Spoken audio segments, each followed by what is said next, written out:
Un saludo a todos, espero se encuentren muy bien. Hoy vamos a hablar de un tema bastante interesante, pero asimismo bastante largo por una parte. Vamos a hablar acerca de la histología del sistema nervioso. Los temas que vamos a tratar son las células nerviosas y tipos de neurona, estructura de la neurona, conducción y propagación del impulso nervioso, que es una parte un poquito larga, los tipos de sinapsis y neurotransmisores, y la neurolia y sus funciones, que no es muy largo. Bien.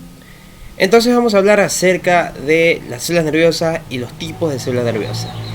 La histología del tejido nervioso se divide principalmente en dos grandes grupos: neuronas, ¿ya?, y neurolia. Las neuronas son las células por excelencia, ¿no? Las que hemos visto desde años. Esto es una neurona. Lo que hemos visto desde hace años, desde el colegio, etcétera, ¿no?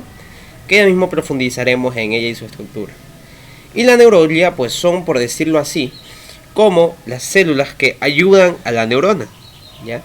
Recordemos que yo en el video de generalidades hablé de que la neurona es una célula que se ha especializado tanto en la conducción de impulsos, ya que ha perdido la capacidad de tener otras funciones básicas de la célula, tales como el almacén de glucógeno, ¿no, verdad?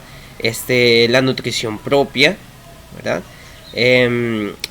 Incluso hasta propiedades tan básicas, ¿no, verdad?, como la función trófica. Pero bueno, se ha especializado mucho en algo para lo que fue hecha prácticamente, que es la conducción del impulso nervioso. De eso vamos a hablar también hoy día. Y bueno, para eso sirve la neurolia, para apoyar a las neuronas, por así decirlo. De hecho, la neurolia no conduce impulsos nerviosos en sí, o al menos eso es lo que se cree. Y pues en el punto en el que las neuronas empiezan a degenerar, o por algún traumatismo, si una neurona degenera, por así decirlo, las encargadas de formar una especie de cicatriz, expresamente Snell lo denomina cicatriz glial, pues son las neuronas, ¿no?, específicamente los astrocitos. Ya aquí encontramos los diferentes tipos de neurolia, ¿no?, las diferentes células, de las que ya hablé un poco en el video de embriología, ¿no?, acerca de su origen embriológico. Más luego los vamos a revisar a detalle. Ya hasta ahora les digo que son astrocitos fibrosos, astrocitos protoplasmáticos, los ependimocitos, que son estos que están aquí, la helamicrolia, que recuerden que tenía un origen embriológico distinto a las demás células nerviosas, a las demás células de la glía, y los oligodendrocitos. Aquí me faltaron las células de Schwann o neurilemocitos, pero esos son importantes, sí, pero en el sistema nervioso periférico. Los oligodendrocitos son prácticamente el homólogo de las células de Schwann en el sistema nervioso central. Bien, ahora sí vamos a adentrarnos un poco en los tipos de neuronas. Las neuronas, pues al ser unas células bastante controversiales a lo largo de la historia, que no se las ha entendido por mucho tiempo, tienen distintos tipos de clasificación. Las suelen clasificar como neuronas por su tamaño, por su forma y por sus prolongaciones, ¿ya? Y para eso debemos saber la estructura básica de una neurona, ¿no? ¿Dónde tengo aquí? Bueno, aquí podemos ver una estructura básica de una neurona, ¿sí? Prácticamente aquí nosotros vemos que tiene un cuerpo, ¿no, verdad? Y tiene prolongaciones, que son procesos. Esto es un proceso, ¿no, verdad? Procesos son como lo que ustedes en anatomía erróneamente denominan apófisis, ¿ya? Son procesos, son como prolongaciones, ¿ya? Entonces estos procesos nos ayudan también en una clasificación. Entonces hasta ahora tenemos cuerpo, ¿no, verdad?, cuerpo neuronal, soma, pericarión, también denominado, y proceso, ¿ya? Entonces nos devolvemos por acá. Más acá. Sí, aquí se lo ve mejor, mírenme. Aquí vemos el soma, ¿no, verdad? Y vemos un proceso largo y varios procesos acá pegados al soma. Ya vamos a ver cómo se llama cada uno de ellos, ¿no? Bien. Ahora, decíamos que se los clasificaba de distintas maneras, ¿no? Primero vamos a hablar por su forma. Algunos las denominan células en penacho, células en no sé qué esto, no sé qué lo otro. A decir verdad, no es que sean importantísimas, ¿no? Es la disposición de la forma de la célula en sí. Pero aquí Afifi nos muestra algunas. Por ejemplo, con la A, nosotros podemos diferenciar la neurona piramidal, ¿no, verdad?, porque tiene obviamente una forma de pirámide. Las neuronas de Purkinje, ¿no, verdad?, en forma de redoma. Aquí las de la B, ¿verdad? Las de la C pues son las neuronas estrelladas por su forma, ¿no? Y las de la D pues tenemos una neurona granulosa. Seguramente esta granulosa y esta de Purkinje sean células del cerebelo, ¿ya? Porque son correspondientes a distintas capas del cerebelo, de la corteza cerebelosa, mejor dicho. Y estas células piramidales pues probablemente sean del cerebro, de la corteza cerebral, ¿ya? Eso lo verán más adelante. Esta es una clasificación por su forma, que no tiene demasiada utilidad, que digamos. Algo que sí tiene mucha más utilidad es clasificarlo tanto por su tamaño, ¿verdad? Tanto por su tamaño, por el tamaño de la neurona, porque hay neuronas tan pequeñas y neuronas muy grandes, ¿ya? Clasificarlas por su tamaño y por su número de prolongaciones. Fíjense que esta clasificación por forma prácticamente son multipolares todas, pero ya vamos a ver cómo se las clasifica, ¿no? Voy a hacer un dibujo aquí para que quede claro. Vamos a empezar con la clasificación por su forma, ya, para entender. Ya les dije que una neurona pues tiene un cuerpo, ¿no? Un cuerpo con un núcleo. Neuronas sí tienen núcleo, por si acaso. Un cuerpo con un núcleo, ¿ya? Y de este núcleo nacen prolongaciones, ¿ya? ¿Qué pasa? Dependiendo del número de prolongaciones, se las va a clasificar. Por ejemplo, si tenemos una sola prolongación de esta manera, estamos hablando de una neurona unipolar, ¿ok? Pero esto en realidad no pasa, casi que nunca pasa. Ya esto de una neurona que solamente sea unipolar, que solamente tenga una prolongación. Lo que sí pasa es que esta célula, esta neurona que tiene solo una prolongación, esta prolongación en un punto se divide en dos, por decirlo así, ¿no? En un ramo que va a un lado y en un ramo que va a otro lado, ¿ya? Esto es lo que sí pasa, esto sí pasa y pasa de hecho en los ganglios, los ganglios sensitivos, ya esta configuración de aquí. Entonces se le debería llamar unipolar porque solamente nace una neurita y esa neurita nacen más neuritas, prolongaciones, etcétera, ¿no? Pero se le llama pseudo unipolar porque obviamente si fuera unipolar pura, esta única prolongación se fuera de largo como lo dibujé primero, pero no, se divide. Entonces por eso es pseudo unipolar. Esa es la primera de la clasificación por el número de neuritas o de prolongaciones. La segunda pues es una neurona que de cada uno de sus polos, de los dos polos que tiene, nace una prolongación. Por consiguiente se va a llamar bipolar, comunes en las células de la retina y del bulbo olfatorio. Y por último tenemos las que existen en mayor cantidad en el sistema nervioso central, en el sistema nervioso en sí, que son células, escuchen aquí, multipolares, porque tienen muchas prolongaciones, ¿ya? Por lo general tienen muchas así, de esta forma, ¿sí? Pero estas células multipolares tienen una prolongación que es mucho más larga que las demás, y al último termina con más prolongaciones. Esta es la forma esquemáticamente de una neurona multipolar. Tiene muchas prolongaciones pequeñas y una sola prolongación larga. Las prolongaciones pequeñas se llaman dendritas, ¿ya? Dendritas. Y la prolongación larga única se denomina axón. Estas aquí no solamente tienen diferencias en el aspecto de su tamaño, sino que también tienen diferencias en su citoplasma, ¿ya? Puesto que estas prolongaciones pues no son simplemente prolongaciones de filamentos, sino que son prolongaciones que en su interior también contienen citoplasma similar al del núcleo, al del soma, al del cuerpo neuronal, ¿verdad? ¿Ya?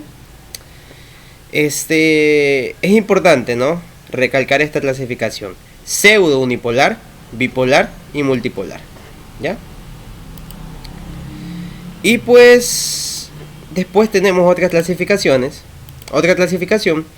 que las diferencia por su tamaño. Deben de tener en cuenta,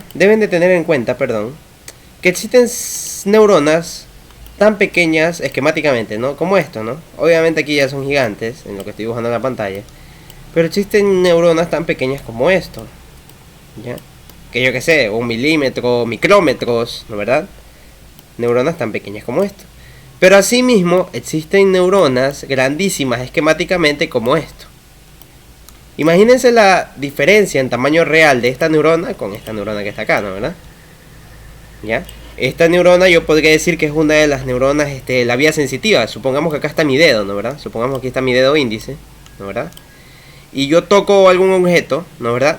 Y recordemos pues que tiene que recorrer todo esto, todo este trayecto, hasta llegar al ganglio de la raíz posterior, de la que les hablé en las generalidades, ¿no verdad? Y llegar finalmente al asta posterior, ¿no verdad? Al cuerno posterior de la médula espinal para llegar acá. Entonces fíjense todo el trayecto que ustedes nada más mírense su dedo índice de la mano que ustedes quieran y miren todo lo que tiene que recorrer hasta llegar a su espalda, prácticamente al ganglio, y de ahí llegar a la médula, ¿no verdad? Entonces es algo bastante peculiar de analizar, ¿verdad? Peculiar de analizar. Bien, entonces estas son sus clasificaciones por su forma, por la disposición de sus neuritas, por el número de neuritas prácticamente, y por su tamaño. Las neuronas grandes, eso me estaba olvidando y es muy importante, las neuronas grandes, grandísimas, son las neuronas de Golgi tipo 1, ¿ya? Y las pequeñitas son las Golgi tipo 2. No se me abrumen, ¿ya? Ya mismo vamos a ver un cuadrito muy bueno, sacado de Snell, por cierto. Aquí, nos quedamos por aquí, ¿no? En la E podemos encontrar una neurona multipolar del cuerno anterior de la médula espinal, ¿no verdad? Miren, es multipolar, todas estas son neuritas y este que sale largo aquí es el axón, ¿ya? Son dendritas, perdón. En la F nosotros podemos encontrar pues una neurona multipolar de los ganglios simpáticos, ¿no verdad? Asimismo tiene muchas neuritas y tiene un solo axón. Miren cómo cambia incluso su morfología, pero lo que importa es que tienen prolongaciones que son dendritas y una sola prolongación que es un axón.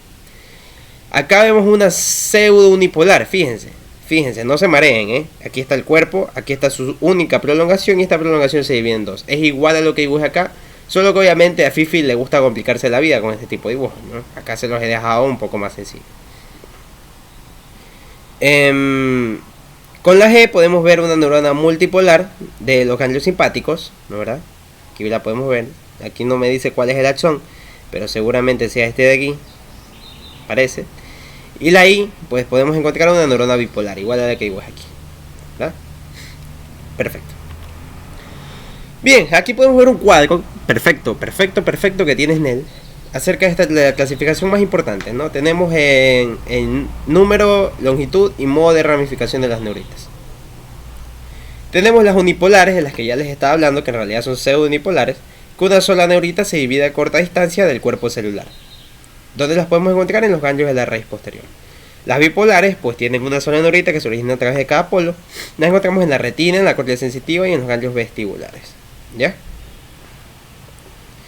Las neuronas multipolares pues las encontramos muchas dendritas y un axón largo.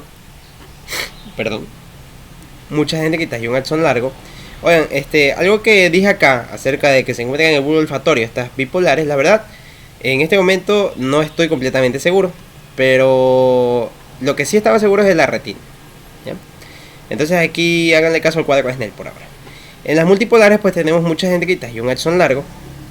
Y se encuentran pues en el sistema nervioso central prácticamente, en el periférico también. Y pues de acuerdo a su tamaño, las de Golgi tipo 1, ¿no verdad? Son un axón único largo, que es larguísimo. Y las Golgi de tipo 2 son de axón corto. Esto es importante también, que es que la Golgi tipo 1 pues tiene un axón larguísimo, una neurona gigante, y las otras tienen un axón corto que casi que se asemeja a una dendrita, ¿ya? Casi que se asemeja a una dendrita. Y los podemos encontrar pues en la corteza cerebral y cerebelosa. ¿Por qué?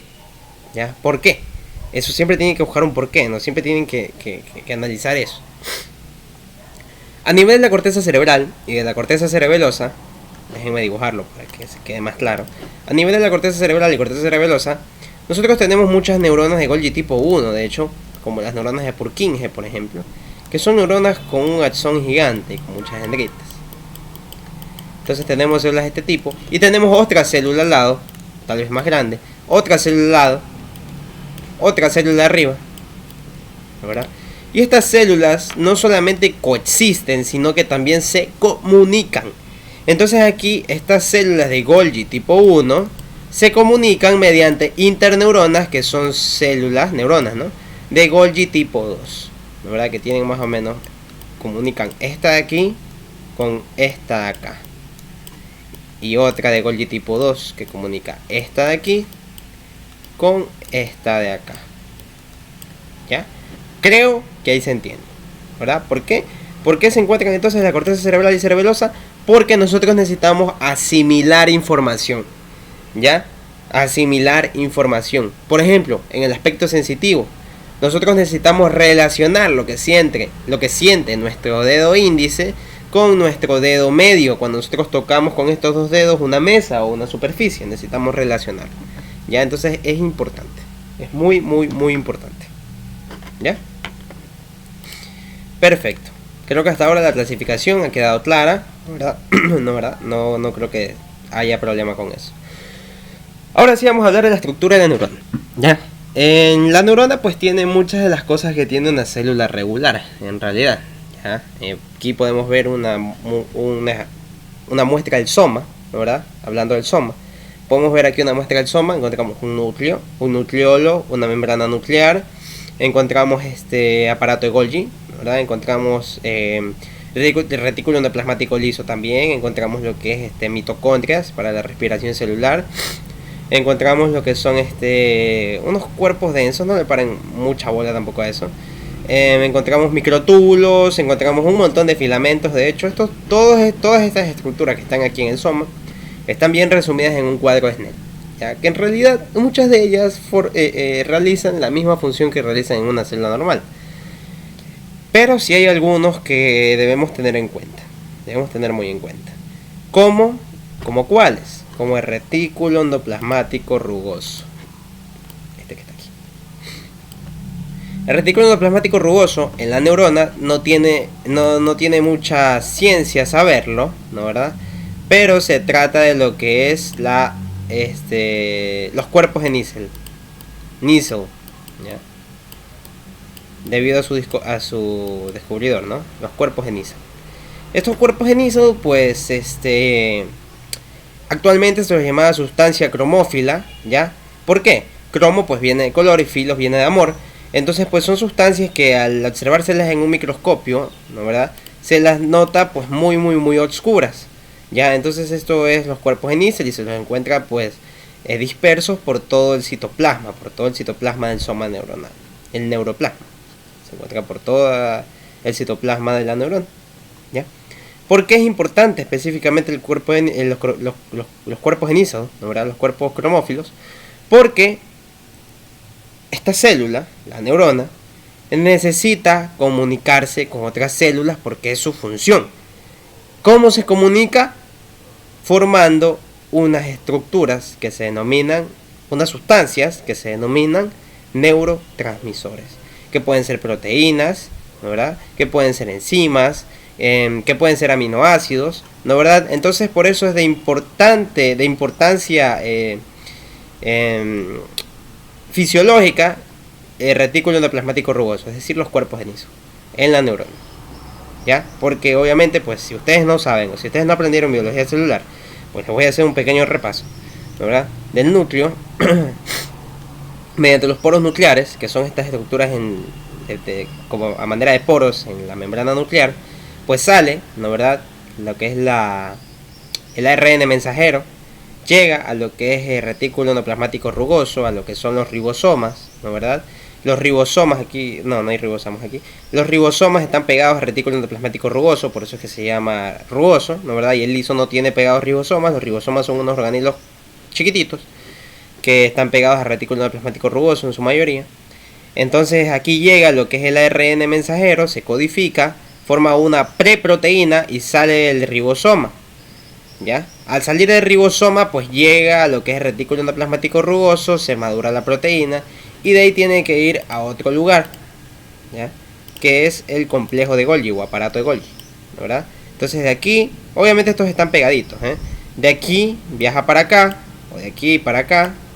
Y aquí pues ya va a adquirir otras características. Puede transformarse en una glucoproteína, en una lipoproteína.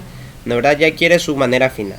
Pero ¿qué es lo importante del complejo de Golgi? Pues que llega a la cara cis del complejo de Golgi, sale por la cara trans y da lo que es ya sea una glucoproteína, una enzima, etcétera, etcétera, etcétera.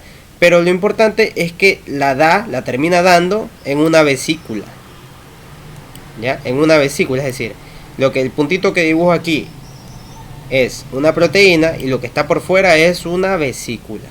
Ya, entonces desde aquí va el complejo de Golgi, se termina de formar la preproteína para ya terminar formando una proteína, en el caso de que sea una proteína normal o una enzima, y le confiere una vesícula. Ya, le confiere una vesícula. ¿Por qué esta vesícula es importante? Primero porque le brinda protección, ya, porque ya vamos a ver qué pasa con estas vesículas que se forman aquí. Y segundo, pues porque son vitales para lo que son los neurotransmisores, porque los neurotransmisores ya les dije que pueden ser proteínas, pueden ser aminoácidos, pueden ser enzimas, entonces bueno, eso, ¿ya? Bien, perfecto. Entonces aquí hemos hablado de algunas de las de los organelos más importantes que encontramos en la neurona, ¿ya? Vamos a ver el cuadro, ¿no? Vamos a ver el cuadro. Aquí encontramos un cuadro bastante útil, ¿no? ¿Verdad? Para estudiar. Yo les voy a enseñar lo que es importante que ustedes sepan. Ya es importante obviamente que la neurona tiene núcleo. Es importante. Es importante saber de los granulos de Nissl, ¿no? ¿Verdad? Que son los de que no es más que retículo endoplasmático rugoso. ¿Ya? Bueno, la parte de Golgi no tanto. La mitocondria sí es importante, ¿no? ¿Verdad? Como cualquier estructura, las mitocondrias son importantes en el soma, pues para hacer la respiración celular, para brindar energía, para la codificación de proteínas, ¿no?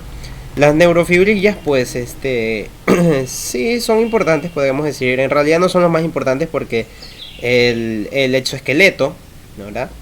El citoesqueleto de la neurona está conformado por neurofibrillas, por microfilamentos, microtúbulos, de hecho por microfibrillas también. Pero bueno, las más importantes de estas partes del citoesqueleto de la célula son los microtúbulos. Y ya vamos a ver por qué. ¿Ya? Son los microtúbulos. Perdón, ay, estoy un poco enfermo.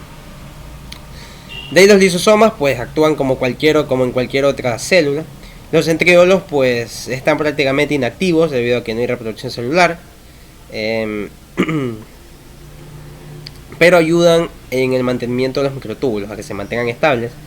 La lipofusina no son más que unos granulos. Esto es un poco importante, sí, porque en una muestra histológica de un paciente mayor, ustedes van a encontrar bastantes granulos de color pardo amarillento, esta lipofusina, dependiendo de la tensión también, que se encuentra dispersa en el citoplasma del soma, ¿ya? Esto se debe a que son residuos metabólicos de las diferentes funciones, ¿no? Que tiene la neurona. Residuos metabólicos de lo que ha formado proteínas, etcétera, etcétera, etcétera. Todo lo que son residuos metabólicos se acumulan en estos granulos de lipofusina y no pueden ser digeridos por los lisosomas. Entonces se quedan acumulados en lo que es el cuerpo neuronal. Y finalmente la melanina, que las encontramos en algunas células nerviosas. La melanina pues es un pigmento de color negro, ya un pigmento que se lo ve negro, ¿no? Y bueno, por eso lo podemos encontrar pues en la sustancia negra del mesencéfalo, ¿no? Pero bueno, eso es de un poco de menos importancia prácticamente.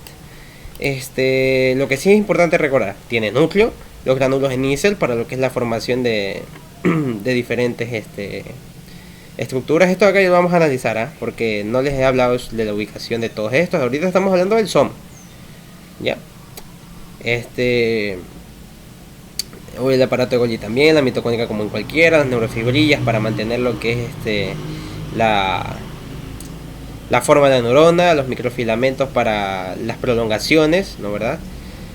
Porque recuerden que los filamentos, como en cualquier célula, no voy a dibujar una célula cualquiera, no necesariamente una neurona, como en cualquier célula, ¿no? ¿Verdad?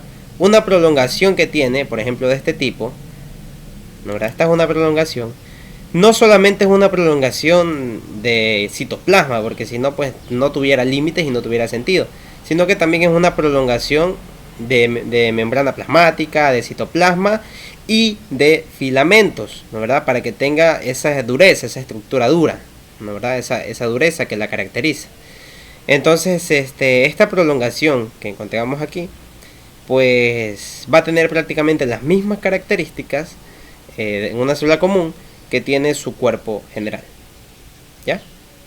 Entonces tiene que moverse con microfilamentos, con neurofibrillas, etcétera, en el caso de la neurona, ¿ya?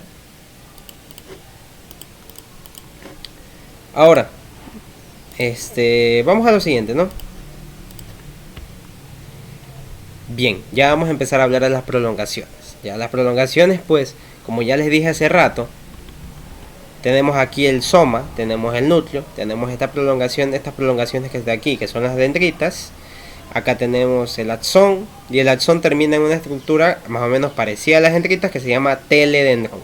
Tele significa fin o fin de algo, es el fin del axón. Y dendrón por su parecido al dendrón de acá, ¿no? Dendrón tiene una etimología interesante que no la recuerdo en este momento, pero bueno. Teledendrón, ¿ya? Se estudia por separado las dendritas y los axones por sus diferencias características. Ya vamos a visualizar. Las dendritas, pues prácticamente, aquí nosotros podemos ver una neurona multipolar. Todas estas son dendritas, ya que encontramos un solo axón. Las dendritas, a su vez, aparte de ser prolongaciones, tienen más prolongaciones que son las espinas dendritas o gémulas. ¿Ya? Gémulas de gema chiquita, ¿no? Espinas dendríticas. ¿Ya? ¿Para qué? Ahora, yo les pregunto, ¿no? ¿Para qué una célula saca prolongaciones? La neurona, pues porque necesita llegar a otros lugares. Pero ¿por qué otra célula saca prolongaciones? ¿Por qué será? O sea, por ejemplo, ¿por qué será que las células entéricas, ¿no? Del intestino tienen unas prolongaciones, tienen unas vellosidades, como se les conoce en la escuela, unas vellosidades de este tipo? ¿Por qué será que las células epiteliales, las entéricas, son de este tipo? Que encontramos un núcleo y todo eso. ¿Cuál es el objetivo principal que nosotros encontramos en una célula entérica? Encuentren la lógica de que hayan prolongaciones. Y voy a dibujar una célula sin prolongaciones acá. Una célula así. ¿Ya? ¿Cuál será la diferencia? Les doy 3 segundos para pensar, porque es un video. Bueno, la diferencia, ¿no, verdad? La diferencia es que esta célula de aquí, que tiene estas prolongaciones, tiene mucha más superficie de absorción que esta célula que está acá, que nada más tiene esto para absorber, porque acá tiene otra célula al lado, porque es un tejido, ¿no? Y esta tiene mucha más superficie de absorción, ¿ya? Mucha más superficie de absorción. No es lo mismo que yo camine que yo vaya en una carretera que esté así lineal, a que yo vaya en una carretera que esté de esta forma. ¿En cuál me voy a demorar más de las dos? Bueno, esta la paso a 100 km por hora, sí. Y esta de acá, pues no. Me demoro más porque aquí hay más distancia en general.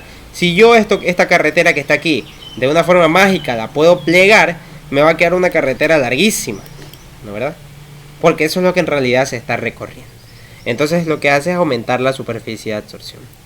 En este caso de las neuronas, pues sirve pues para conectarse con muchas más neuronas, ¿no, verdad? Porque las neuronas pues no absorben. Entonces está claro, ¿no? Bueno, espero haya quedado claro sobre las dendritas. No hay mucho más que decir. Las dendritas tienen prácticamente lo mismo que tiene el núcleo, el cuerpo celular, el soma, el pericarium, los mismos organulos, ¿no, verdad? Las mismas estructuras internas. Entonces no hay mucho que explicar tampoco. Perfecto. Bien, parece que pasamos a hablar del axón. El axón sí es otro cuento. Ya, el axón es otro cuento. Para eso volvemos a la estructura de la neurona. Otra vez les digo, soma, dendritas, axón, teledendrón. Pero ¿qué pasa?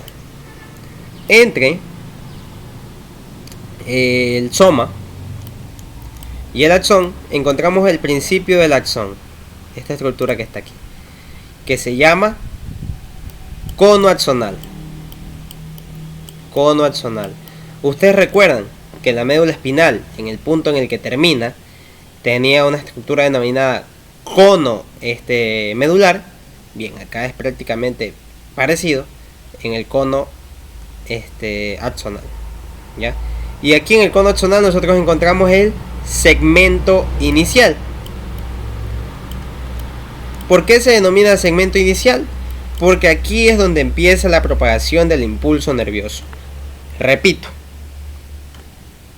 la unión del pericardium, el soma, con el axón se denomina cono axónico. Y en el cono axónico vamos a encontrar el segmento inicial, que es el lugar a donde llega, ¿verdad? Donde empieza, a propagarse el impulso nervioso. ¿Ya? El impulso nervioso.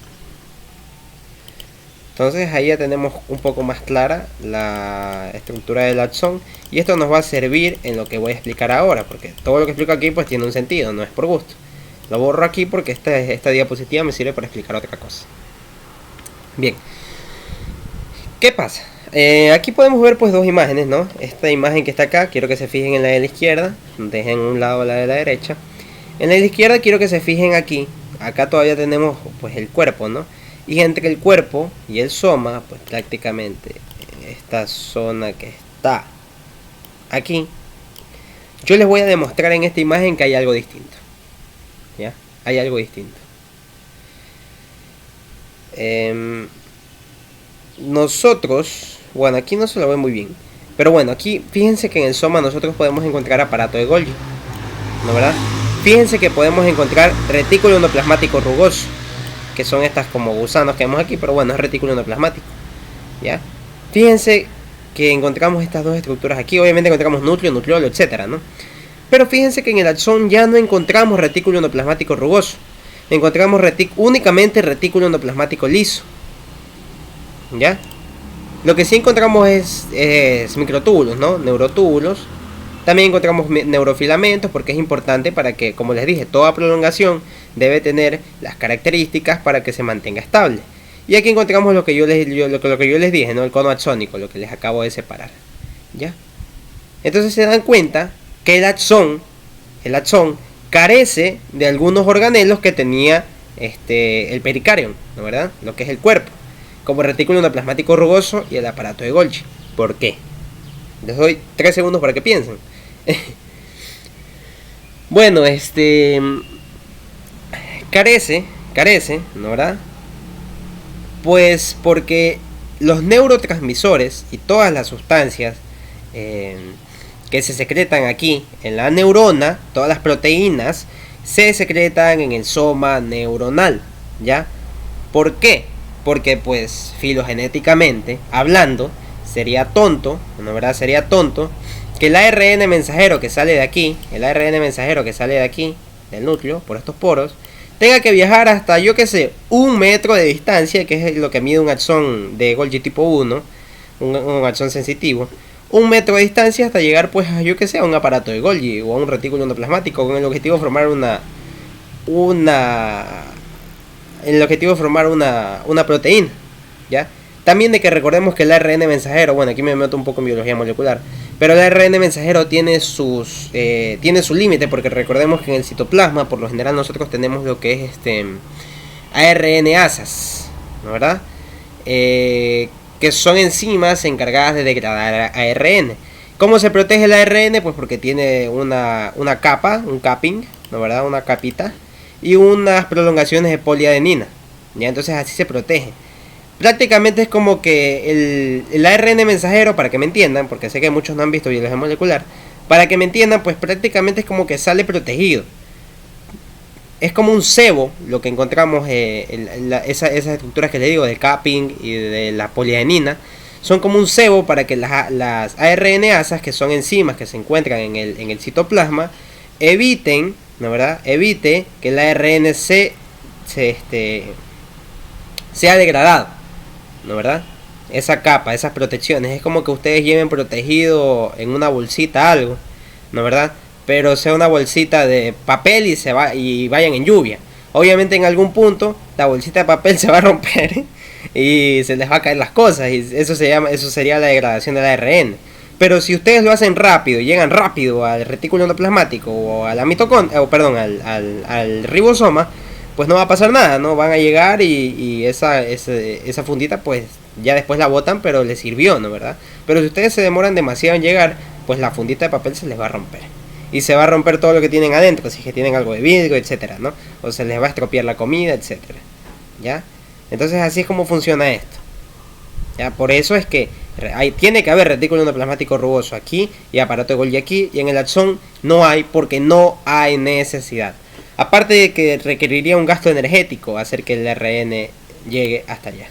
Y pues bueno, la célula lo que intenta es ahorrar energía. ¿Ya? La célula está caña, La célula está caña. Pero hay que reconocer que la célula cuando tiene que hacer algo lo hace bien. ¿Ya?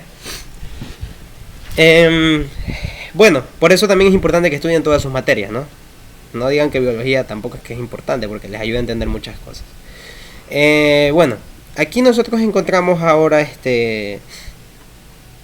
lo más importante, ¿no? Retículo endoplasmático liso. ¿Por qué es importante? Pues porque ayuda en lo que es la formación de ciertas vesículas, o a atrapar ciertas proteínas que están libres, que no están en vesículas, a formarles una vesícula, ¿no? Para protegerlas. Perdón. Acá encontramos lo que es mitocondrias también, porque pues necesita energía. Ya vamos a ver para qué necesita energía el axón. O sea, ustedes me pueden decir, ¿para qué puede necesitar el axón energía? O sea, acá en el soma entiendo que sí que necesita energía pues para los procesos metabólicos, ¿no? ¿Verdad? Para lo que es la producción de proteínas, o la fosforilación oxidativa, cicloclets, etcétera, etcétera, etcétera. Pero acá en el axón, ¿por qué necesita mitocondrias? O sea, ¿cuál es el objetivo? ¿Por qué necesita energía? Esa es la pregunta, ¿no? ¿Verdad? ¿Por qué necesita energía? ¿Ya? Ya vamos a introducirnos a eso. Bien. Deben tener en cuenta que las proteínas que se sintetizan aquí, por ejemplo un neurotransmisor que se sintetiza aquí, no va a viajar despacito por aquí, así. Y en algún punto hasta se puede quedar estancado. ¿Ya? ¿Qué necesita? ¿Qué necesita un carro para funcionar? Necesita gasolina. Entonces ahí está la explicación de por qué necesitamos mitocondrias en el axón. Para que exista una respiración celular, se genere moneda energética, es decir ATP, y podamos llegar pues hasta la terminal del axón, que es donde cobran importancia los neurotransmisores. ¿Ya? Entonces los neurotransmisores se transportan mediante transporte axónico, así. ¿Ya? De esta manera. Y aquí es donde introduzco este tema, el transporte axónico. Existen dos tipos de transporte axónico. El transporte axónico anterógrado y el transporte axónico retrógrado. No se asusten, anterógrado significa del soma al axón y retrógrado significa del axón al soma. Ya vamos a ver para qué sirve cada uno. El anterógrado también se divide a su vez en anterógrado rápido y en anterógrado lento, ¿no, verdad? Aquí podemos ver esta cita de Afifi. El transporte anterógrado rápido es de 100 a 400 milímetros por día, ¿ya? Mientras que el transporte anterógrado lento es de 0,1 a 3 milímetros por día, ¿ya? ¿Por qué? ¿Por qué hay un anterógrado rápido y un anterógrado lento y no hace todo rápido? Les dije que la célula está caña. La célula en el transporte anterógrado rápido lo hace porque necesita transportar rápido esos neurotransmisores, porque si no seríamos unas máquinas lentas. Ya necesita transportar rápido esos neurotransmisores. Sin embargo, hay otras sustancias que también se deben transportar del soma al axón que no necesitan tanta velocidad, tales como sustancias estructurales, ¿no? Proteínas de membrana, colesterol que se transporta hasta acá. Entonces son sustancias que se transportan de una manera más lenta, ya más suave, más tranquila. Ahora, ¿cómo se transportan? ¿Por qué medios se transportan? Por los microtúbulos, ¿ya? Por los microtúbulos se transportan. Ya se transportan por los microtúbulos. Ya, transporte anterógrado. Perfecto. Entonces ya entendimos, ¿no? ¿Por qué existe un transporte anterógrado rápido y un transporte anterógrado lento? Mientras que el transporte retrógrado, pues sirve para que, por ejemplo, yo que sé, una proteína defectuosa que está aquí, vaya hasta el soma para que sea, yo que sé, reparada o pues sea digerida, dependiendo de lo que digan, ¿no? El soma neuronal o de lo que se decida. ¿Ya? Así funciona.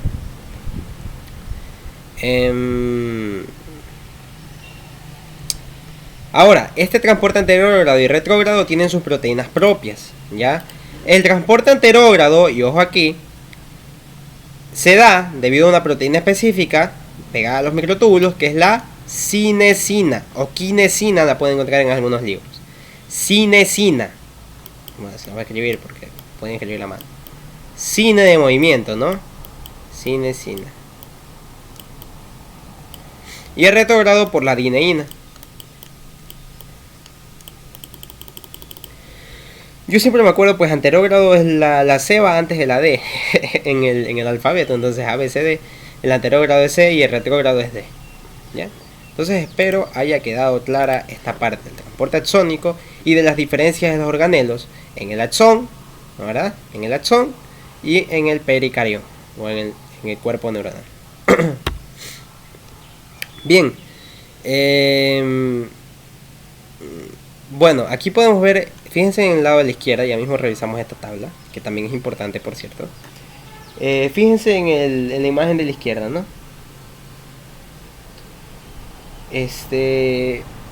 Aquí encontramos nosotros el cuerpo, ¿verdad? Pero aquí yo les pregunto, o sea, ¿cuál sería el axón? O sea, esta es una neurona multipolar de ley, ¿verdad? Pero ¿cuál sería el axón? ¿Cómo yo reconozco aquí? ¿Cómo yo sé cuál es el axón? ¿Ya? Fácil, por la coloración, ¿ya? Fíjense aquí, el soma tiene como unos granulos oscuros. ¿Qué serán? Tienen 2 segundos. Exacto, ya, sustancia cromófila, cuerpo genísol, ¿ya? Estos como granulos oscuros que encontramos aquí. Para acá también, ¿no, verdad? Aquí encontramos granulos oscuros, acá también, acá también, acá también, acá también, y acá no hay nada. Entonces, eso es axón, ¿ya? Axón. Y lo de acá son las dendritas, ¿ya? Entonces, más o menos así va. Más o menos así.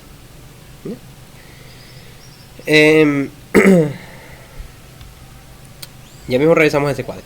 Ahora sí, para terminar un poco, ¿no? La parte del axón. El axón, pues, la mayoría de las células nerviosas de las neuronas tienen axones mielinizados. La mielina no es más que una sustancia de fosfolípidos, ¿ya? ¿Cómo se forma esta mielina? Pues mediante la neurolia, mediante los oligodendrocitos o mediante las células de Schwann, dependiendo de si estamos en el sistema nervioso central o periférico. Esta formación de mielina la vamos a ver en el siguiente video, puesto que estos videos están dedicados a estudiantes de la Universidad de Guayaquil. Ellos tienen un sílabus en el que siguen los capítulos de Snell por lo general. Entonces, vamos así, ¿no? Vamos así. En el siguiente capítulo vamos a ver la formación de la mielina, tanto por parte de los oligodendrocitos como de las células de Schwann, porque son distintas, ¿ya? Entonces aquí encontramos nosotros la vaina de mielina. Y entre cada una de los cilindros de las vainas de mielina encontramos estos pequeños nódulos. Si ven estas zonas desnudas, por así decirlo, ¿ya? Estas zonas desnudas, si las ven aquí, se llaman nódulos de Ranvier. No confundirlos con los cuerpos de Nissan, ¿no? Que están por acá. Nódulos de Ranvier. Esta mielinización tiene una importancia en la velocidad que tiene la neurona para conducir impulsos. Si yo tengo una neurona de este tipo, así nada más, que no tiene mielina, el potencial de acción que ya mismo vamos a ver, la información tiene que pasar así, miren, ¿ves? Despacito, por todo el axón. Imagínense un axón de 1 metro, ¿cómo tiene que pasar el potencial de acción? Se va a demorar mucho más. Estas son neuronas amielínicas, que no tienen mielina. Pero las que son la gran parte, la mayoría, son las mielínicas. Puesto que si la propagación del impulso nervioso empieza aquí, este de aquí va a saltar de esta forma. Salta para acá, de ahí salta para acá, y salta para acá, y salta para acá. Entonces es mucho más rápido. Es como que ustedes comparen ir caminando a Guayaquil, y bueno, de Guayaquil a donde ustedes quieran, e ir en carro de Guayaquil a donde ustedes quieran. O bueno, de donde ustedes sean, no, yo qué sé, de Ciudad de México, de donde sea, ¿ya? Entonces aquí, así más o menos es esta de aquí. Esto se llama conducción saltatoria, la de la mielina, ¿ya? Entonces acá nosotros podemos ver los distintos tipos de fibras nerviosas, que esto también lo vamos a ver un poco más a detalle en el siguiente video. Aquí encontramos que hay muchas que tienen mielina y unas que no tienen mielina, ¿no, verdad? Mielinizadas y no mielinizadas, fibras de tipo A, tipo B y tipo C. Revisen este cuadro y revísenlo en él. Ya. Ahora, vamos a una parte un poco complicada, por así decirlo. Porque ustedes no han visto fisiología, ustedes no conocen lo que es el impulso nervioso en sí, ni siquiera la despolarización de la membrana. Entonces es algo que tengo que explicarlo en este segundo. Tal vez me demoro un poquito, pero les va a servir no solo para neuro, sino también para fisiología. Déjenme un segundo porque necesito hidratar la mucosa de mi garganta, ¿no? Bien, intentaré no hacerlo cansado, ni hacerlo demorado, ni nada. Ya, vamos a hacerlo rápido. Para esto deben tener un conocimiento mínimo previo de la membrana plasmática. Ya no me voy a poner a explicar la membrana plasmática porque de verdad es un tema que deben verlo en las primeras clases del primer semestre, porque es importante. ¿Ya? Pero deben entender que la membrana plasmática primero es una capa fosfolipídica que también contiene colesterol, contiene proteínas, ¿no, verdad? Por ejemplo, yo dibujo aquí. Tiene pues más o menos así lo que son los fosfolípidos, ¿no, verdad? Las cabezas en la periferia y las colas hacia el centro. Entonces más o menos así. Por ende pues no va a ser muy permeable a sustancias hidrofílicas, ¿no, verdad? Bueno, eso ya lo deben de saber de memoria, ¿ya? Entonces aquí nosotros encontramos para el paso de estas sustancias que no son hidrofóbicas, es decir, que son hidrofílicas, unas proteínas, ¿no, verdad? Unas proteínas que permiten el paso de sustancias, ¿no, verdad? Que les sirven como de canal. En este punto aquí pasan por dentro de la proteína, por ende no pasan por esta parte lipídica, entonces pasan por aquí. Yo qué sé, pueden ser muchas cosas, puede ser sodio, puede ser potasio, pueden ser un montón de cosas, un montón de canales. Estas proteínas funcionan como canales. En este caso esta es una proteína transmembrana, ¿no, verdad? Estas proteínas pues tienen un sistema de activación. No es que están así abiertas todo el tiempo. Necesitan una señalización de otra parte para estas abrirse. Se abren por distintas formas. La primera forma de abrirse es por un ligando. Ligando significa que aquí, en el extremo de la proteína, existe un receptor y tiene que llegar una sustancia específica, ¿no, verdad?, que se une al receptor para que este canal se abra. ¿Ya? Porque si no llega esta sustancia acá, el canal queda cerrado. Pero si llega, el canal se abre y pasa a la sustancia. Otro método, y el más importante, y no voy a explicar más hasta el momento, porque estos son los que sirven, es y el más importante para este tema, es el de despolarización. ¿Ya? Despolarización. Despolarización. Y para explicar la despolarización y no dejarlos con las ganas, les voy a explicar por qué se dice que porque la membrana plasmática tiene prácticamente dos bordes, no, dos caras. Una cara que mira hacia el espacio extracelular y un espacio que está hacia un espacio que está dentro de la célula, intracelular. ¿No, verdad? Puesto que la célula está así y tiene un medio extracelular que está por fuera, que es este que está acá, por fuera de la célula, y un espacio intracelular que está por dentro. ¿No, verdad? Ahora, ¿por qué se dice que el borde intracelular tiende siempre a ser negativo?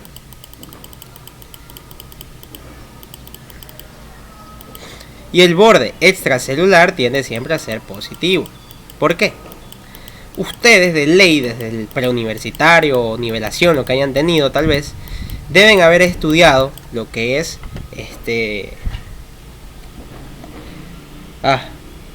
se me fue el nombre. Deben haber estudiado acerca de los iones, ¿no? De lo que es el sodio, el potasio, específicamente de la bomba de sodio y potasio.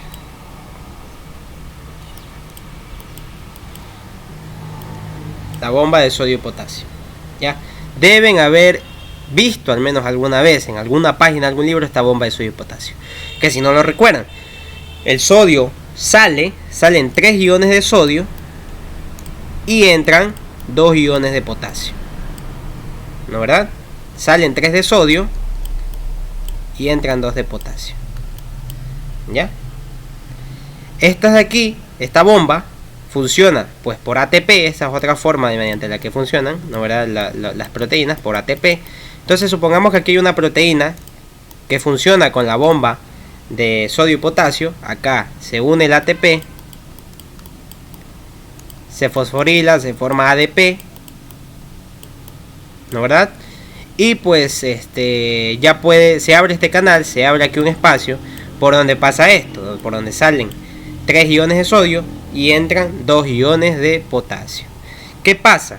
Que químicamente el sodio está cargado positivamente y el potasio, al contrario de lo que se puede pensar con unos inexpertos, también está cargado positivamente, no está cargado negativamente. Los dos están cargados positivamente. Entonces, ¿qué pasa? Si salen 3 iones de sodio positivos y entran 2 iones de sodio positivos, ¿cuál va a ser el lado de la membrana que siempre va a estar cargado más positivamente? El lado que está hacia afuera, que tiene siempre, por cada salida por cada acción de la bomba ATPasa de sodio y potasio, sale 3 iones de sodio y entran 2 de potasio. ¿Cuál tiene más iones positivos? ¿Afuera o adentro? Afuera, porque salen 3 y entran 2, ¿no verdad? Por eso es que por fuera se dice, entre comillas, ¿no?, que es positivo, y por dentro se dice que es negativo. En realidad, afuera podemos decir, ¿no verdad?, que es más positivo y por dentro es menos positivo, porque son iones positivos. Sería una definición correcta. No me hagan caso, revisen, pero lo que yo les estoy diciendo es lo que dice en libros de fisiología. El sodio y el potasio, mediante esta bomba, forman lo que es esta electronegatividad en la membrana, o electropositividad. ¿Ya? Ahí estamos bien, creo, ¿no? Entonces esta es la base, más o menos, como para entender el tema de la conducción y la propagación del impulso nervioso. ¿Ya? Bien, chicos, ya que ya hablamos acerca de esto de sodio y potasio, ahora sí podemos empezar a hablar ya un poquito, ¿no? Un poquito acerca de lo que es la conducción del impulso nervioso. Pero primero vamos a hablar de la despolarización. Bien, esto lo voy a borrar, puesto que creo que quedó claro, ¿verdad? Cómo se activan las proteínas transmembranas, recuerden, ¿no? Por ligandos, por despolarización o por ATP. Hay muchas más funciones, pero bueno, por presión también. Pero bueno, ya vamos a ver. Bueno, me voy a quedar con mi dibujito básico de la membrana, que tiene cargado por dentro, siempre acuérdense, más por fuera, más positivo que por dentro. Ahora, ¿qué pasa? Este estado que nosotros encontramos aquí, la membrana, así como la encontramos aquí, se llama estado de reposo, porque no está pasando nada. En este estado, por ejemplo, las neuronas no son capaces de transmitir mensajes. No hay conducción del impulso nervioso, ni propagación tampoco. Ya está en reposo. Está la membrana polarizada. Es decir, que en un polo es positiva y en el otro polo es negativa. Pero ¿qué pasa? En algún punto pasa algo. La membrana se despolariza. Es decir, el lado intracelular pasa a ser positivo y el lado extracelular pasa a ser negativo. ¿Ya? Pasa a ser negativo. ¿Por qué se da esto? ¿Qué es lo que pasa? ¿Por qué? O sea, ¿cuál es el sentido si ya vimos que normalmente pues está en reposo? ¿Por qué se tiende a despolarizar? ¿Por qué pasa esto? Bueno, ojo, aquí se los estoy explicando de manera muy sencilla. Tampoco es que es tan básica la explicación, pero sí es elemental de fisiología más que nada. ¿Por qué pasa esto? Bueno, pues porque la neurona, al momento en el que tu dedo toca la mesa y tú sientes eso de ahí, estás produciendo, ¿no verdad?, un estímulo. Entonces las dendritas captan el estímulo e inmediatamente empieza el impulso nervioso. ¿Ya? ¿Cómo se manifiesta este impulso nervioso? Pues bien, voy a dibujar aquí 2 canales, fíjense. Este es el primero, en esta proteína. Este es el primero, vamos a llamarlo canal de sodio. Y voy a dibujar otro canal Ojo, diferente a lo que es la bomba de sodio y potasio. Esa sigue funcionando. Pero acá vamos a dibujar lo que pasa en la despolarización, ya que encontramos el de potasio. Este canal de sodio, por lo general, está cerrado. Aquí, la parte extracelular está cerrada, ¿ya? Mientras que el canal de potasio, la parte intracelular está cerrada, ¿ya? ¿Por qué? Porque pues si estuviera abierta, pues no tendría sentido ahora la bomba de sodio y potasio. No habría necesidad, pero bueno, así funciona. Ahora, ¿qué pasa? Con el estímulo, con lo que tú tocas la mesa, con lo que te rascas, etcétera, etcétera, etcétera, etcétera, y muy largo, etcétera, con el dolor, lo que pasa es que se activa esta compuerta. Esta compuerta se activa por este estímulo y se abre. Lo que estaba cerrado pasa a abrirse de esta forma. Por consiguiente, ahora los iones de sodio pueden tranquilamente entrar. ¿Ya? Pueden tranquilamente entrar. Esto pasa primero. ¿Por qué no he hablado de los de potasio? Porque lo que pasa con el canal de potasio pasa después. Esto pasa primero y lo otro pasa después. ¿Ya? Entonces, primero, ¿qué pasa? Pues está el estímulo, ¿no, verdad? El estímulo nervioso. Y se abre la compuerta de sodio y empieza a entrar sodio. Entonces yo les pregunto, si antes era positivo, porque nosotros teníamos que salía 3 iones de sodio y entraban 2 de potasio, ¿qué pasa si ahora entran puros iones de sodio y no salen iones de potasio suficientes? Entonces ahora, el lado, ¿qué va a pasar? ¿Dónde va a haber más iones positivos? ¿Dentro o fuera de la célula? Si están ahora, los iones que salen de sodio tienden a entrar. Y entran muchos más, porque este es un canal demasiado permeable. Entonces entra sodio a chorro aquí adentro. Entonces, ¿qué pasa? Adentro se tiende a ser positivo. ¿Ya? Más positivo. Y afuera pasa a ser, pues, hay deficiencia de sodio por fuera, entonces, pues, pasa a ser negativo. Entonces, por eso es la despolarización. Polarizado es positivo fuera y negativo dentro, y despolarizado es negativo fuera y positivo dentro. ¿Ya? ¿Ya? Perfecto. Ahora, esto pasa durante un momentito. En otro punto, en otro momento, en otro segundo, milisegundo en realidad. En cierto punto, ya mismo explicamos eso de ahí, se vuelve a cerrar esta compuerta. ¿Ya? Se vuelve a cerrar. Y la de potasio se abre. ¿Para qué? Para que salga potasio. Porque está tan cargada por dentro de estos iones positivos que tiene que salir el potasio. Entonces el potasio sale. Es totalmente lo contrario a lo que pasa con la bomba de sodio y potasio. Que el potasio entra y el sodio sale. Pero bueno, recuerden que esto que pasa del potasio que les estoy diciendo es mucho después de lo que pasa de lo de sodio. Hablando en términos de milisegundos, ¿no? Ya, entonces así, con esta salida de potasio, con esta salida neta de potasio, la célula se repolariza. Es decir, vuelve a su estado de reposo. ¿Ya? Esta de aquí es la base del impulso nervioso. Ya de la propagación. ¿Ya? Ya vamos a ver cómo. ¿Ya?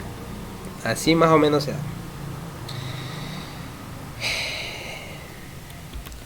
Bien, una vez que ya vimos esta parte de aquí, vámonos a las imágenes. ¿Ya?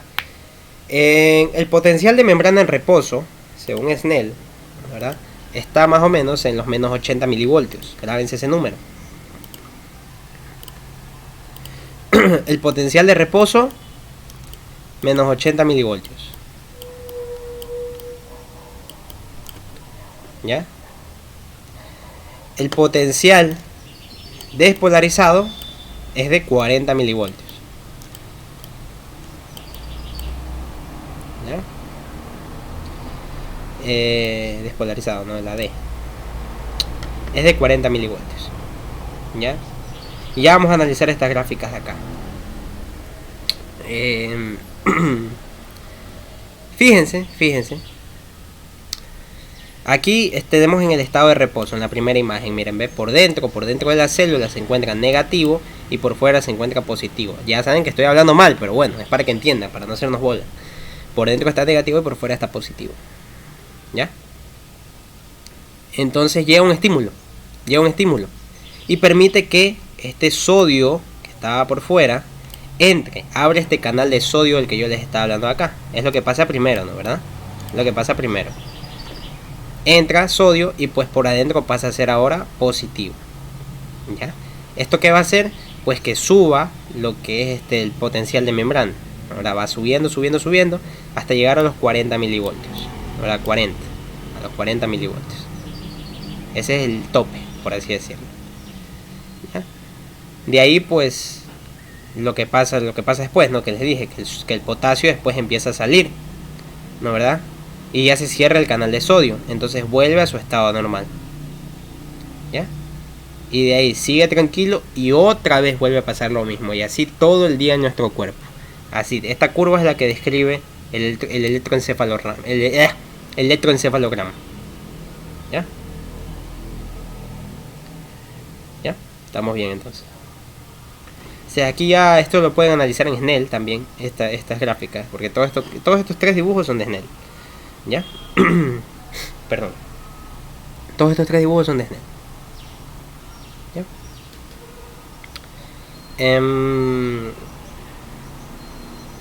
¿Qué más puedo decir?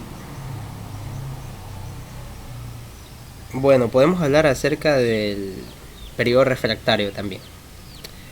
Y miren, ojo, aquí la despolarización con la mielina, como se da así, saltatoria, ¿no? ¿Verdad?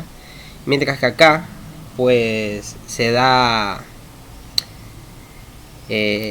prácticamente seguida, lineal, ¿no? ¿Verdad? Lineal.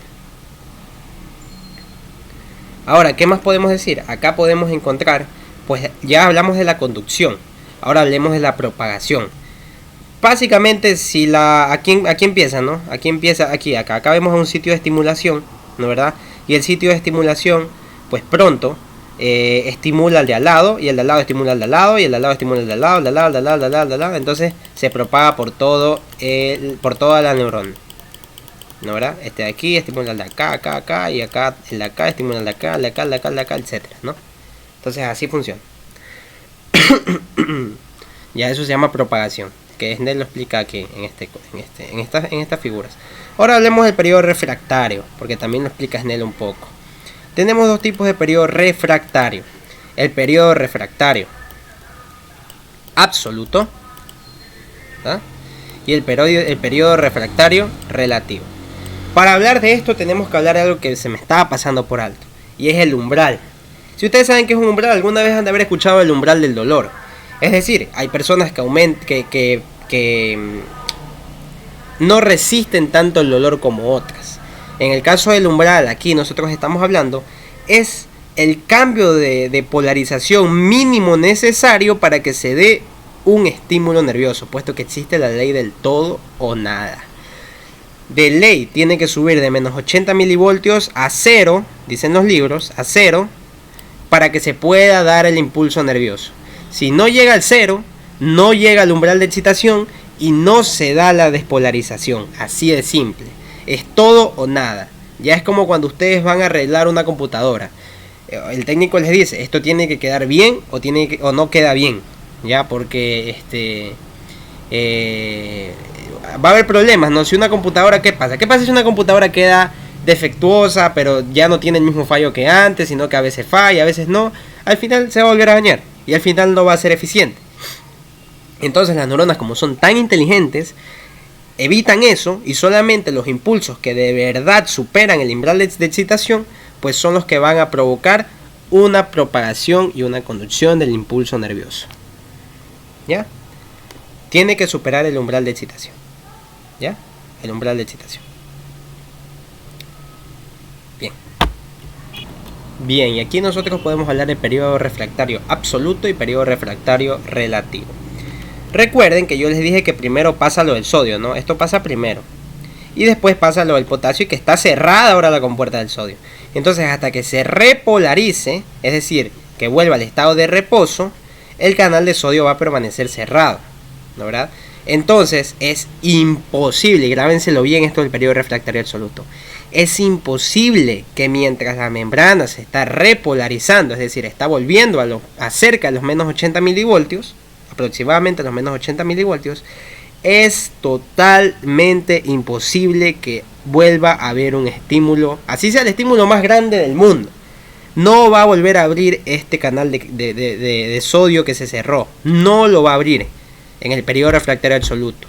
Necesita repolarizarse o estar cerca de la repolarización, supongamos que un menos 50 milivoltios, para que pueda ser estimulado. Y eso se llama periodo refractario relativo. En el absoluto no va a volver a haber rápidamente un estímulo nervioso, y en el periodo refractario relativo ya hay posibilidad. Pongamos un ejemplo práctico. Ustedes están trabajando en una construcción, ustedes le dicen al albañil, al maestro, ustedes le dicen, él ya ha trabajado mucho, entonces él no quiere ir a trabajar al siguiente día porque no aguanta el dolor de espalda, no lo aguanta, y no lo aguanta, él tiene que recuperarse. Así sea que ustedes le den todo el dinero del mundo, ya, así sea que ustedes le den todos los privilegios del mundo, le den desayuno, almuerzo y merienda, el maestro no va a ir a trabajar porque le duele la espalda y se puede lastimar y no le da, y no quiere, o sea, no puede, ya no puede, simplemente no puede. Así está cerrado el canal de sodio. Pero ¿qué pasa? El maestro les dice, yo necesito reposo de 3 días, ya, de 3 días, para yo estar al 100%, para yo trabajar perfectamente, ya, pero ustedes ya quieren terminar la obra. Entonces ustedes le dicen, mira maestro, yo le doy reposo de 2 días, pero le voy a duplicar la paga. Entonces al maestro se le hacen los ojos de dinero y dice, bueno, ¿qué será? O sea, un día que no me recupere y demás, bueno, toca. Entonces el maestro va a trabajar al segundo día y no al tercer día como él pensaba hacerlo. Asimismo, llega otro estímulo cuando aún no está totalmente repolarizada la membrana, por ejemplo los menos 50 milivoltios, y otra vez forma un potencial de acción. Ya, espero se haya entendido, porque creo que fue bastante explicativo. Ni yo me creía que me iba a salir así, pero bueno, espero que haya sido suficiente, ¿no? Y bueno, este tema es un poco complejo, no se agobien si no lo entienden a la primera, léanlo un par de veces y verán que se van a dar cuenta que después lo dominan perfectamente. ¿Ya? Y es importantísimo. Bien, ahora vamos a hablar de la sinapsis. ¿Qué son sinapsis? Son uniones entre neuronas prácticamente. Las sinapsis son uniones entre neuronas, ¿ya? Una neurona se une a otra, pues mediante sus prolongaciones, ¿ya? Existen sinapsis de los tipos que ustedes quieran, de los tipos que ustedes se les den la gana. Por ejemplo, existen sinapsis axosomáticas, es decir, el axón de una neurona se une al soma de otra. Sinapsis axoaxónicas, es decir, de axón contra axón, ¿no, verdad? Sinapsis axodendríticas, es decir, del axón hacia las dendritas. Acá podemos ver incluso algunas sinapsis dendrodendríticas, es decir, entre dendritas, ¿no, verdad? Que en realidad estas son espinas dendríticas. Ya, vamos a analizar esta imagen de la derecha. Esta de acá de la izquierda, pues fácil, ¿no? La analizan rápido. Vamos a analizar la de la derecha. Esta la he sacado de Barr, ya, que es un libro muy bueno también. Esto que está aquí largo es una dendrita, obviamente ampliado como 10.000 veces. Es una dendrita. Si ven esta prolongación que está aquí, ¿no, verdad? Que es como circular, es como una espinita. Esta que está acá también es circular, es una espinita. Si se dan cuenta. Y que no tiene otra prolongación, que simplemente es una prolongación que termina ahí. Quiere decir que no es un axón, es una espina dendrítica. Y entonces aquí encontramos una sinapsis dendrodendrítica, ¿ya? Acá encontramos una sinapsis axodendrítica. Es decir, esto que está aquí es un axón, un botón terminal, porque los axones terminan en el teledendrón y el teledendrón termina en un botón terminal, grábense eso. Y pues aquí vemos una sinapsis axodendrítica, ¿ya? Axodendrítica. ¿Ya? Acá también vemos una sinapsis axodendrítica, miren aquí el axón. Acá vemos una axoaxónica, porque si esto era un axón, esto acá también es un axón, miren cómo es una prolongación, entonces es axoaxónica. ¿Ya? Acá encontramos otra axodendrítica que se une directamente a la dendrita grande, y acá otra axodendrítica, ¿no, verdad? Y quiero que se fijen en un detalle importante, un detalle interesante. ¿Qué encontramos aquí? ¿Qué son estas organelos? Características, su forma, ¿no? Como de bacteria, como de organismo unicelular. Son mitocondrias. Mitocondrias. ¿Ya? Y las mitocondrias aquí cumplen un papel importantísimo en lo que son los neurotransmisores. Ya les dije, ya les hablé de los neurotransmisores, se los vengo anunciando desde hace tiempo, que se originan en el soma, se transportan por transporte anterogrado rápido, porque es necesario. Pero ¿dónde me sirven? ¿Para qué me sirven? Ahora, en el siguiente video vamos a ver acerca de la unión neuromuscular, ahí lo vamos a ver a profundidad.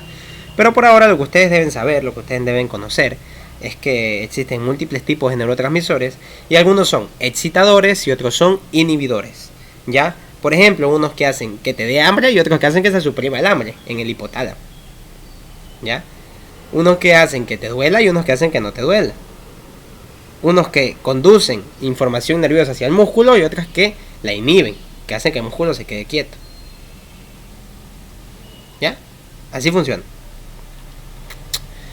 ¿Y por qué necesita entonces? Recuerdan que yo les decía que aquí pues pasa el aparato de Golgi, etcétera, y quedan en vesículas. ¿Para qué necesita entonces las mitocondrias? ¿Para qué necesita energía? Primero para transportar, ¿no? Eso ya les dije, que necesita energía para el transporte anterogrado rápido. Pero aquí, ¿por qué necesita energía? Porque se necesita la entrada de calcio. Y grábense eso en la cabeza. Se necesita la entrada de calcio al axón. ¿Ya? Se necesita la entrada de calcio al axón para que esta vesícula, que es lipídica, recuerden la estructura de la membrana plasmática. La membrana plasmática es lipídica, ¿no? Una bicapa fosfolipídica. Esta capa que es fosfolipídica, ¿no, verdad? Y esta vesícula que tiene una recubierta lipídica, el calcio hace que la vesícula se una a la membrana plasmática y bote al neurotransmisor. ¿Ya? Bote al neurotransmisor. Espera un momento. Aquí. Aquí, esta parte que vemos aquí es una unión, es un espacio. ¿Ya? Es un pequeño espacio.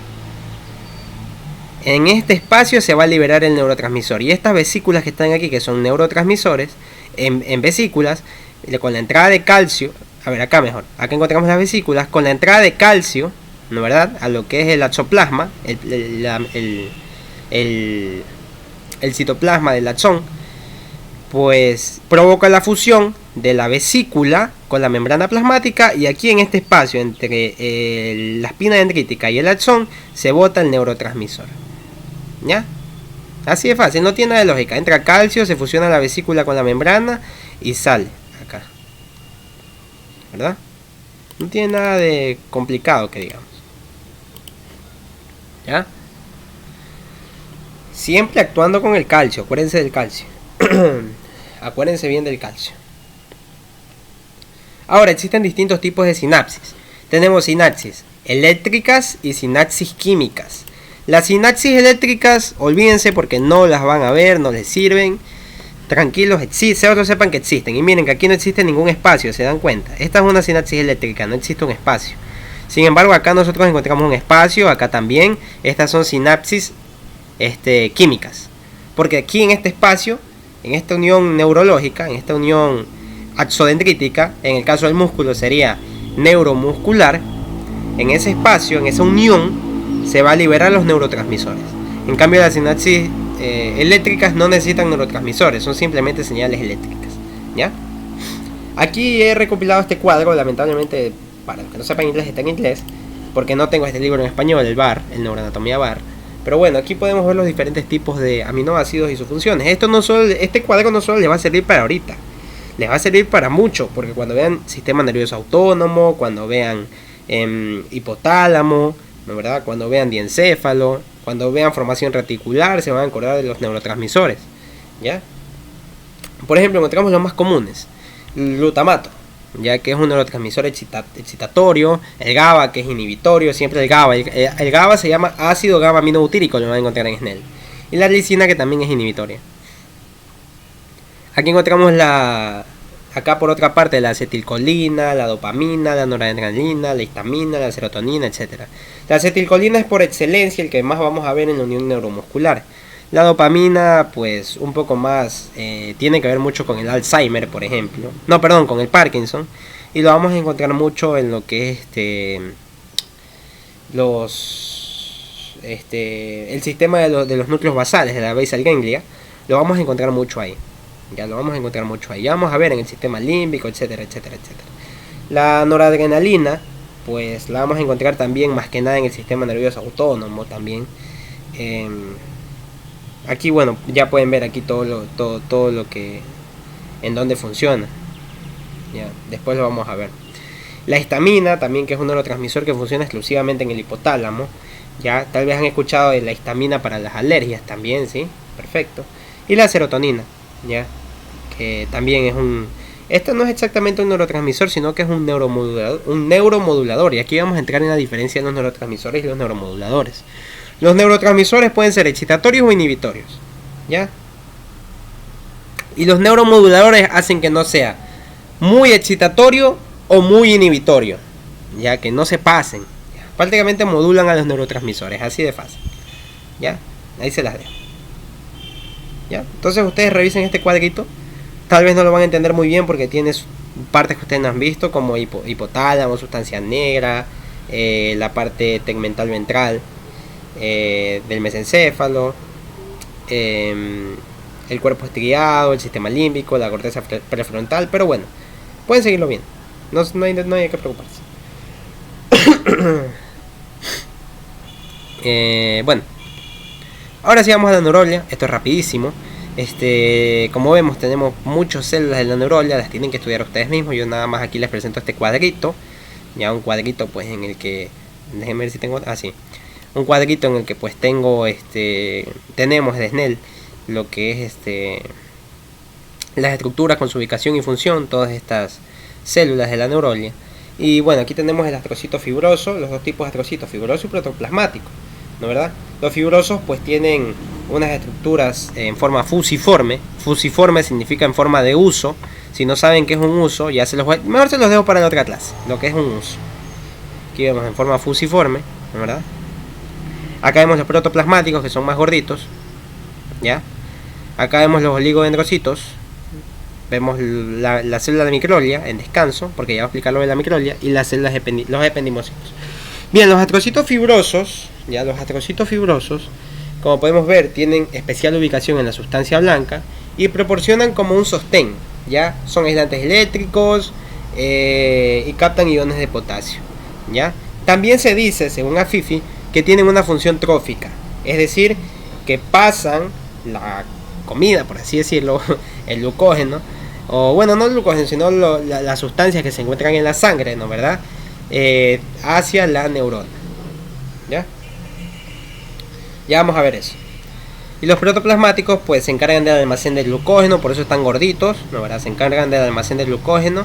Tienen función también fagocítica, aunque no son los principales fagocitos. Y bueno, estos son los que les decía que ocupan el lugar de las neuronas muertas mediante la cicatrización glial, ¿no verdad? Bueno, los oligodendrocitos pues se encargan de formar la mielina en el sistema nervioso central, son homólogos a las células de Schwann. La microlia, pues como les dije en el video pasado, tiene un origen embriológico distinto y son inactivas en el sistema nervioso central normal. O sea, no tienen una función en sí. Cuando el sistema nervioso central normal se ve amenazado por algo, estas microlias proliferan y se convierten en macrófagos. ¿Ya? Es decir, las células de la microlia son prácticamente análogas, ¿verdad?, a lo que nosotros conocemos en el sistema nervioso como los macrófagos, en el sistema inmunológico como los macrófagos. Recuerden que los macrófagos son células que fagocitan, células que comen a lo malo. Entonces la microlia, pues prácticamente son los macrófagos del sistema nervioso central. Aquí está inactiva, pero cuando se activa se hace grandísima y se come los antígenos, es decir, lo malo. Y aquí vemos las células los ependimocitos, que como les expliqué en la embriología, pues son los primeros en diferenciarse de las células neuroepiteliales. Se encuentran en la luz de los ventrículos y del conducto ependimario en la médula espinal. Los tanicitos, que son prácticamente revisten el piso del tercer ventrículo. Bueno, no van a entender eso en este momento, en realidad, grábenselo de memoria si es que se los toman. No van a entenderlo muy bien. Pero bueno, transportan sustancias directamente del líquido cerebroespinal al sistema portal hipofisario. Tampoco lo van a entender, ya porque ustedes no, al menos en segundo semestre, como en segundo ciclo, no se ve todavía lo que es hipófisis. Entonces bueno, Ya que encontramos las células epiteliales coroides, ¿no verdad? Que cubren la superficie de los plexos coroideos y son las encargadas de producir líquido cerebroespinal. Esto sí les expliqué de lo que es las vesículas, ¿no verdad? Las vesículas que se forman embriológicamente y que forman los ventrículos laterales, el tercer ventrículo, el cuarto ventrículo y el conducto ependimario.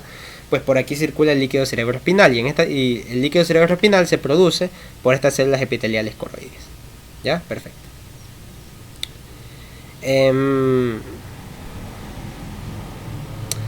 ¿Qué más? Algo se me está escapando. Ya. Vamos a hablar ahora sí de específicamente los astrocitos. Vamos a hablar un poco de los astrocitos. Aquí vemos nosotros células ependimarias, ¿no? Los ependimocitos. Perfecto, los astrocitos se pegan para acá. Los astrocitos pasa que también se pegan. Esto es un vaso sanguíneo, es un capilar. Se pegan y recubren todo el vaso sanguíneo. No solo se pega aquí, sino que se pega por todo. Toda la pared del vaso sanguíneo está recubierta por astrocitos. ¿Con qué objetivo?